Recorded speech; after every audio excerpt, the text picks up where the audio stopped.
औज़ुबिल्लाहिमिनश्शैतानिर्रजीम बिस्मिल्लाहिर्रहमानिर्रहीम। रोशनी हयात के चैनल के साथ हाजिर हैं।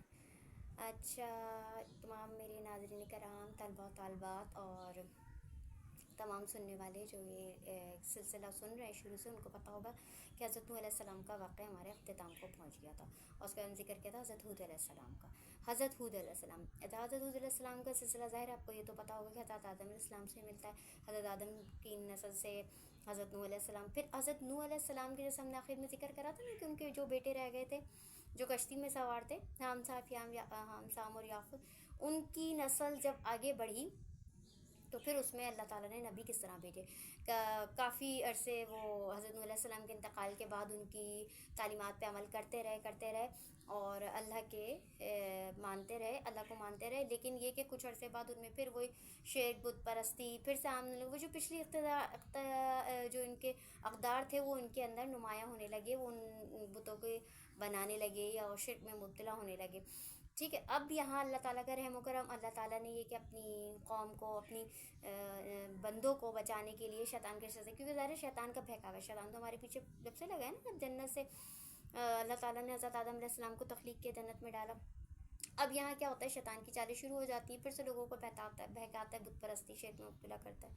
अल्लाह ताला अपने बंदों पर करम करता है और हज़रत नूह अलैहिस्सलाम के बेटे साम की नस्ल में से अल्लाह ताला ने एक नबी की पैदाइश करी जो हज़रत हूद अलैहिस्सलाम थे। ठीक है, हज़रत हूद अलैहिस्सलाम जो है, उनकी जो कौम थी कौम आद कहलाती थी। आपने बेतहाशा जो कुरान पाक में कौम आद का जिक्र करा होगा मुख्तलिफ़ सूरतों में, सूरह अराफ हो, सूरह शोरा हो, सूरह हूद हो। सूरह हूद भी हज़रत हूद अलैहिस्सलाम के नाम पर है, लेकिन उसमें हज़रत हूद अलैहिस्सलाम के अलावा और भी वाक़यात, यानी कि नूह अलैहिस्सलाम के बारे में भी है, आपको सालेह अलैहिस्सलाम के बारे में मिलेगा और दूसरे अम्बिया के बारे में मिलेगा, नाम से उनके मौसूम है। लेकिन इसके अलावा कुरान पाक में आप तर्जुमे वाला कुरान पाक पढ़ा कीजिए ताकि आपको मालूमात आपकी वसी हो। कुरान पाक में अब ये जगह जगह आपको कौम आद का, इन पे जो अजाब आया था कि हमने उन पे क्या अजाब नाजिल करा, उनके घमंड तकब्बुर को कैसे तोड़ा, तो ये ज़िक्र आपको मिलेगा कि उनकी बस्तियों को उलट दिया। ये इस तरह से जो मिले तो आप समझिए कि कौम आद या कौम समूद का जिक्र हो रहा है। ठीक है, क्योंकि अल्लाह ताला ने इन पे बेइंतहा इनायत, उनको सलाहियत और नेमतें बख्शी दी। कौम आद, हूद अलैहिस्सलाम, ये जिक्र होगा आपको जहाँ मिल जाएगा, ये आपको जगह जगह जा बजा कुरान पाक के तर्जुमे मिलेगा। आज आप जान लेंगे कि कौम आद कौन थी और उन पर क्या अज़ाब आया, क्या उनकी नाफरमानी थी और अल्लाह ताला ने क्या क्या सलाहियतें दी थी जिसको उन्होंने नाशुक्री करी।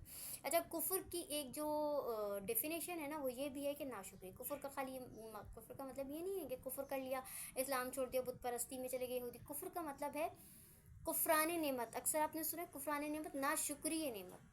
ठीक है, जैसे कि समूद, नू और सबसे ज़्यादा बनी इसराइल, इनमें सब में सबसे ज़्यादा जो कॉमन चीज़ें थी, बहुत ज़्यादा थी, वो कुफरान नेमत थी कि अल्लाह ताला इन पे नेमत एक इसलिए अदा कर रहा था कि अल्लाह ताला की बात सुन लें, समझ लें। जैसे हमारे वालिदैन क्या करते हैं, जब हम बच्चा नहीं सुन रहा होता तो हम क्या लालच देते हैं, भाई मैं हम तुम्हें बाज़ार से ये चीज़ ला के देंगे, तुम्हारी पसंद की चीज़ देंगे, तुम्हें पसंद के कपड़े बनाएंगे, तुम्हारे पसंद के खिलौने तुम्हें ला के देंगे, ये काम जो है तुम बाहर ना खेलो, तुम्हें चोट लगेगी, रातों को देर तक ना जागो, इस तरह से नहीं करो, जो तुम्हें तकलीफ़ दें। बात बहुत समझाते हैं माँ बाप इसी तरीके से अपने औलाद को, और ये इस तरह से चीज़ों को देते हैं। इसी तरह अल्लाह ताला अपने बंदों से मोहब्बत करता है। ठीक है, जैसा एक माँ अपने बच्चे से मोहब्बत करती है तो 70 गुना ज़्यादा अल्लाह ताला मोहब्बत करते। सोचें अल्लाह ताला बंदों के लिए क्या क्या नहीं नेमतें रखता हो, और हमें ये पता ही नहीं कि अल्लाह ताला ने हमें नेमतें दी हुई हैं, क्यों दी हुई हैं, किसके दी हैं, कि हम सुधर जाएँ, अकल ले लें थोड़ी सी और थोड़ा अपने आप को सुधार लें। हमें पता ही नहीं होता। और ये जो चीज़ है ये कुफरान नेमत है, नाशुक्री है। यही जो चीज़ें थी वो तमाम कौमों में मौजूद थी कि वो कुफरान नेमत करते थे, नाशुक्री करते थे, जिसकी वजह से उन पर फिर अज़ाब आता था। चलें जी, आगे सिलसिला बढ़ाते हैं, जिसमें आगाज़ हुआ तूफ़ान नूह से बच जाने वाली लोगों से। ठीक है, अब ये कौम जो थी साहिल समंदर पर रेत के टीलों से, क्योंकि जहाँ ये ज्योति के मुकाम पर रुकी करीबी वहाँ साहिल समंदर था, वहाँ से निकल के ये आबाद हो गई, इनकी नस्लें बढ़ी। रेत के टीलों वाला इलाका जो था, वहाँ जो इलाका था अहकाफ कहलाता था, अहकाफ में आबाद हो गई आके। अल्लाह सुबहान ताला ने लंबे चौड़े जिस्म अता करे, बहुत ज़्यादा माल दिया, औलाद की कसरत दी। अब इनको एक और सलाहियत दी कि जब ये हाथों से रेत पकड़ते थे तो लंबे लंबे सुतून खड़ा करते, और ताला उसमें ऐसी कुव्वत पैदा करता था कि वो अपनी जगह पर जमा रहते थे। तो अगर अल्लाह पैदा नहीं करता तो वो कैसे सुतून खड़ा रहता। यही बात इनकी नाकली थी जो ये ना समझते नहीं तो ऐसे ही अपनी ही सिलाई समझते कि सब कुछ जो है वो हम कर रहे हैं। लंबे लंबे सुतूनों वाले महल बनाने लग गए, जिसकी वजह से इन्हें कौमे इरम भी कहा जाती है। लंबे सुतूनों वाली, इरम का मतलब जो है लफ्जी मैंने, लंबे सुतूनों वाले महल बनाने लग गए, इन्हें कौमे इरम भी कहा जाता है। कौम अहकाफ इसलिए कहा जाता था क्योंकि यह अहकाफ इलाक़ा जो अहकाफ में थे, इस वजह से अहकाफ में रहने वाले थे, उनको इस वजह से भी कहा जाता था, असहाब अहकाफ भी कह सकते हैं। अच्छा जी, यहाँ पे अल्लाह सुब्हान ताला को शुक्र अदा करने की बजाय तकब्बुर कहने लगे कि हमसे बढ़ के क़ुव्वत वाला कौन, यानी कि जो हम ये कर रहे हैं ये हमारी ताकत है, और फिर हमारे लंबे चौड़े जिस्म ये हमारी ताकत है, हमें इस पर घमंड है, हमारे लंबे चौड़े जिस्म में तो ये हम सब कुछ कर रहे हैं, हमसे बड़ा कौन है जो ताकत वाला होगा। लोग एक अल्लाह की इबादत करने वाले, जो लोग अल्लाह की इबादत करने वाले थे, वो भी इन्हीं की बातों में आके शिर्क में रफ्ता रफ्ता मुब्तला होने लगे कि हाँ जी ये तो सही कह रहे हैं, क्योंकि शैतान बराबर से दिलों में वसवसे डाल रहा था कि ये जो है बिल्कुल सही बातें हैं, तुम इनके साथ शामिल हो जाओ। वो भी ये कि उनकी तादाद बढ़ती चली गई। अब दावत तबलीग का सिलसिला कैसे शुरू होता है। अल्लाह सुब्हान ताला ने कौम आद की इस्लाह के लिए हज़रत हूद अलैहिस्सलाम को रसूल बनाकर भेजा।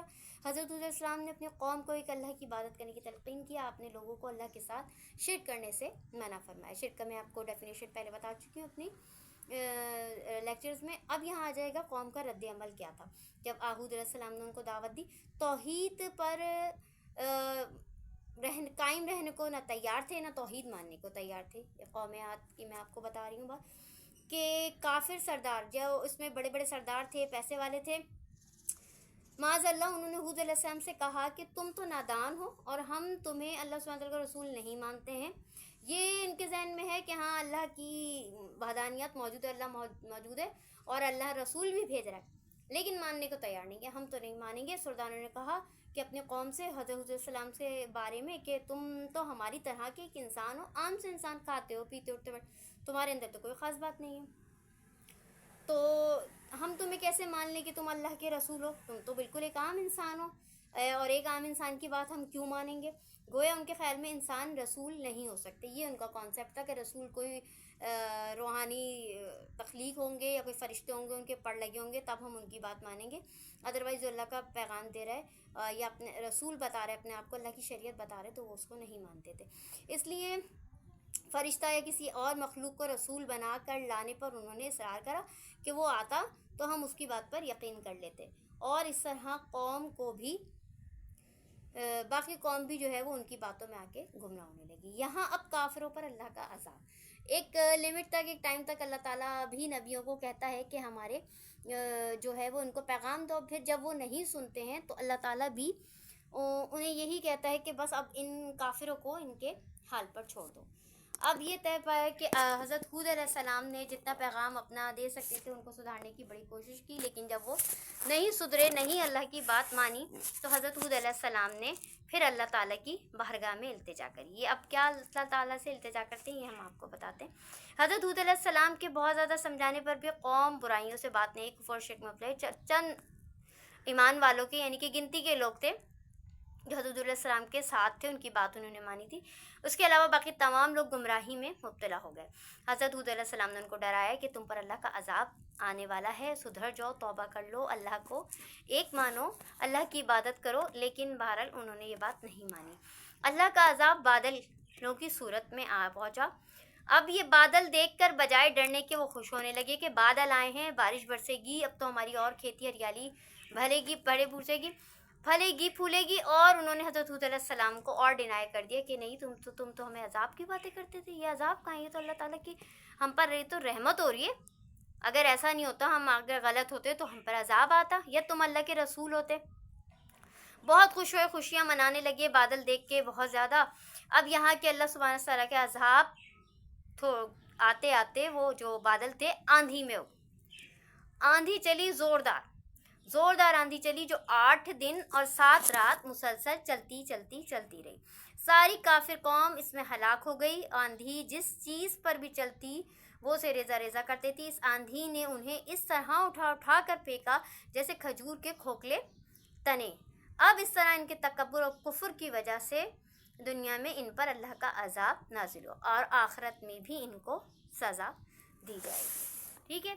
अब अहले ईमान جو حضرت حود علیہ السلام کے ساتھ جو ایمان والے تھے ان کا کیا ہوا یہ بھی میں آپ کو یہاں پہ بتاتی چلی ہوں کہ جو اللہ سبحانہ تعالیٰ کو ماننے والے تھے، حضور علیہ السلام کی شریعت کو مانا، ان پر ایمان لایا، اللہ تعالیٰ نے اپنی رحمت سے انہیں ان کے گھروں میں محفوظ رکھا. یعنی آندھی چل رہی ہے 8 دن 7 دن تب ایک ہی جگہ پر ہے نا، یہ اللہ تعالیٰ کی رحمت ہے. آپ نے سنا ہے وہ جملہ جو اللہ جسے اللہ رکھے اسے کون چکے.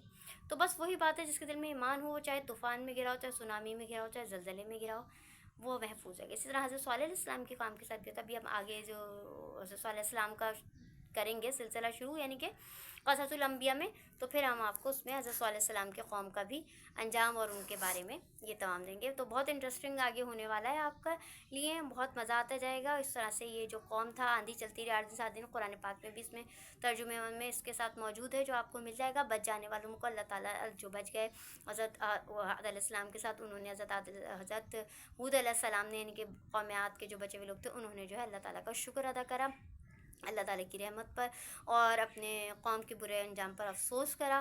اور پھر یہ جو بچے ہوئے لوگ تھے، یہ لوگ مدین اور شام کے درمیانی علاقے میں جا کر آباد ہو گئے.